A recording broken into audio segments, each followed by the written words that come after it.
अंजन गावामध्ये लक्ष्मण हाकेंनी ठिय्या दिलाय। पुतळा शासकीय जागेमध्ये स्थलांतरित होत नाही तोपर्यंत ठिय्या मांडून बसणार असं लक्ष्मण हाके म्हणाले। पुतळ्याच्या जागेसाठी मोजणी देखील होऊ देणार नाही। प्रशासनाचे कर्मचारी रात्री 12 वाजता मोजणीसाठी आले होते।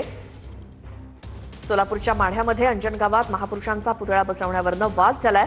सोलापूरच्या अंजन गावातील आंदोलकांची लक्ष्मण हाकेंनी भेट घेतली आणि आता ते ठिय्या आंदोलनाला बसलेत। आमचं म्हणणं एवढंच आहे की छत्रपती शिवाजी महाराजांचा हा अश्वारूढ पुतळा